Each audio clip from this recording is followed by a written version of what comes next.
جی اب ہمارے پاس یہ تقریباً ہمارے یہ 3 عنوان ہو گئے: عبادت کی تعریف، اقسام، صدقہ کی تعریف اور اقسام، اور اسی طرح صدقہ کے دنیاوی اور اخروی فوائد۔ ہمارے پاس چوتھا عنوان ہے آج کا: زکوٰۃ کا معنی و مفہوم۔ زکوٰۃ کا، چونکہ ہم سب کہتے رہتے ہیں زکوٰۃ، رمضان آ گیا، زکوٰۃ ادا کرنی ہے، شعبان میں زکوٰۃ دیتے ہیں بہت سے لوگ، لیکن عام طور پر عرف یہی ہے ہمارا کہ وہ رمضان المبارک کے مہینے میں ہی زکوٰۃ نکالتے ہیں۔ یہی وجہ ہے کہ جیسے ہی رمضان شروع ہوتا ہے لوگ زکوٰۃ کے متعلق مسئلے مسائل پوچھنا شروع کر دیتے ہیں۔ آج کا چونکہ ہمارا یہ سیشن ہے، آج کے سیشن میں تو ہم ابتدائی جو زکوٰۃ کے متعلق باتیں ہیں وہ ساری پڑھیں گے۔ اس کے بعد انشاءاللہ کل کا جو سیشن ہوگا اس کے اندر مسئلے مسائل جتنے بھی ہوں گے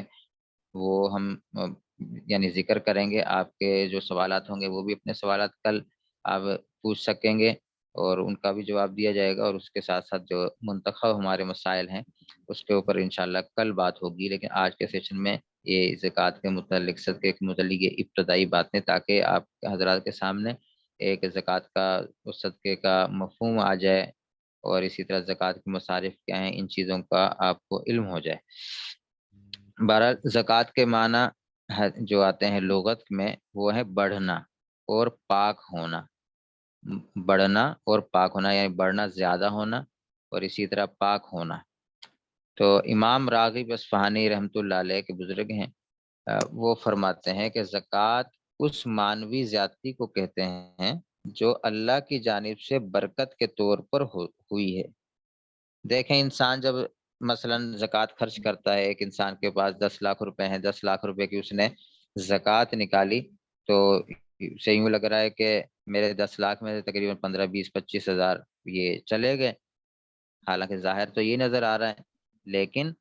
اصل میں دراصل یہ 10 ہزار روپے جو 20 25 ہزار اس کی زکوٰۃ نکلی ہے 10 لاکھ کی، تو اس 20 لاکھ نے اس مال کے اندر اس مال کو پاکیزہ کر دیا ہے، جس کا ظاہری اثر تو نظر نہیں آ رہا، لیکن اندرونی طور پر وہ مال پاک ہو گیا ہے، اور اندرونی طور پر اس کے اندر جو خرابیاں آ سکتی تھیں ان سے وہ محفوظ ہو گئے۔ جس طرح ہم بیمار ہو جاتے ہیں، ہم ڈرپ لگواتے ہیں، انجیکشن لگواتے ہیں، تو انجیکشن لگوانے سے یا ڈرپ لگانے سے ہمارے اوپر کچھ تو فوری طور پہ کچھ نظر نہیں آ رہا ہوتا کہ ہمیں کیا ہوا ہے اوپر سے ظاہری طور پر۔ ظاہری طور پر تو ہمیں یوں ہی لگ رہا ہے کہ تکلیف ہوئی ہے، انجیکشن لگایا ہے، سوئی لگی ہے تو فوری طور پر تکلیف ہوتی ہے، لیکن جب وہ انجیکشن جسم کے اندر پہنچتا ہے تو آہستہ آہستہ اندر کے نظام کو درست کر دیتا ہے، جو تکلیف ہوتی ہے، جو بیماری ہوتی ہے، اور کچھ ہی عرصے میں مکمل انسان حشاش بشاش ہو جاتا ہے۔ تو زکوٰۃ کی مثال بھی اسی طرح ہے کہ بڑھنا اور پاک ہونا، کہ زکوٰۃ ایک تو نے بقیہ سارے مال کو پاک کر دیا، اور اس کی وجہ سے اس مال کے اندر ایک ایسی برکت ہو گئی جو نظر تو نہیں آ رہی، لیکن اس کا مشاہدہ پھر بھی انسان محسوس کر لیتا ہے، گویا کہ اسے یوں لگتا ہے کہ میری آمدنی تو کم ہے لیکن پھر بھی میرے مسائل الحمدللہ پورے ہو رہے ہیں۔ تو یہ اللہ کی طرف سے ایک برکت ہوتی ہے، اور برکت کا ایک مفہوم یہ بھی ہے کہ اللہ پاک اس کے دل کو مطمئن کر دیتے ہیں کہ انسان کے اوپر کیسے سخت حالات آ جائیں تو انسان دلی طور پر پریشان نہیں ہوتا بلکہ وہ مطمئن ہوتا ہے۔ یہ بھی اس کی طرف سے اللہ کی طرف سے ایک زیادتی ہوتی ہے کہ پریشانی میں مبتلا نہیں ہوتا۔ بہرحال زکوٰۃ کا لغت میں جو معنی آتا ہے وہ بڑھنا اور پاک ہونا، یہ اس کا لغوی معنی ہے، اور اصطلاح میں زکوٰۃ مال کے اس حصے کو کہتے ہیں جو اللہ کی طرف سے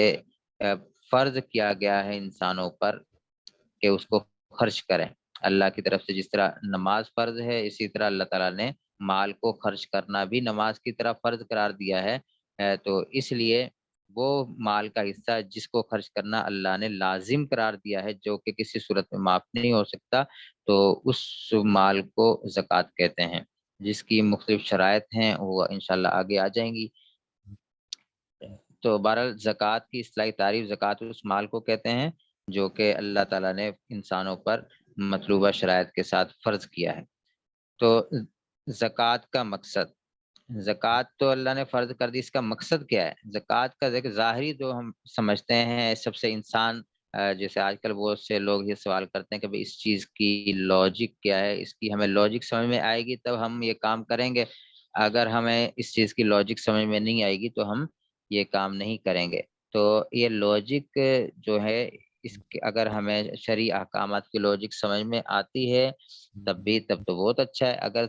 سمجھ میں نہیں آتی تب اس کا یہ مقصد نہیں ہے کہ یہ حکم ہمارے لیے بے فائدہ ہے، بلکہ ہمارے لیے سب سے بڑی لوجک یہی ہے کہ یہ اللہ تعالیٰ کا جو کہ ہمارے خالق اور مالک ہیں ان کا حکم ہے اور ہم نے ادا کرنا ہے بس یہ۔ اسی لیے زکوٰۃ کی لوجک کچھ ہو نہ ہو، بس یہ سب سے بڑا اللہ تعالیٰ کا حکم ہے کہ جس طرح دیگر احکامات اللہ نے ہم پر فرض کیے ہیں تو اسی طرح زکوٰۃ بھی ہمارے اوپر اللہ نے فرض کی ہے۔ اس کی لوجک کچھ بھی ہو یا نہ ہو اس سے ہمیں کوئی تعلق نہیں رکھنا چاہیے، نہ اس کے پیچھے ہمیں پڑھنا چاہیے، ہمیں ایک اللہ کا حکم سمجھ کر وہ فریضہ ادا کرنا ہے۔ بہرحال پھر بھی زکوٰۃ کا ایک مقصد جو کہ بعض حضرات فرماتے ہیں کہ مال دولت صرف ایک آدمی کے پاس منجمد نہ رہے، یعنی ظاہر سی بات ہے اگر سارے کا سارا مال ایک آدمی کے پاس جمع ہوتا رہے گا تو دوسرے کے لوگ سارے غریب ہوتے جائیں گے، اور جس کے پاس مال ہوگا وہ دوسرے کو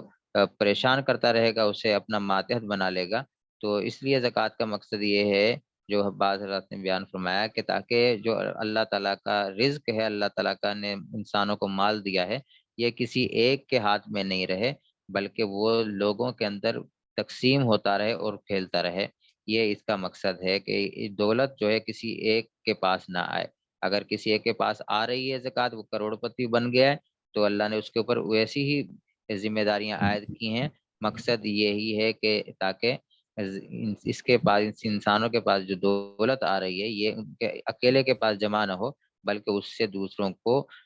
فائدہ پہنچتا رہے۔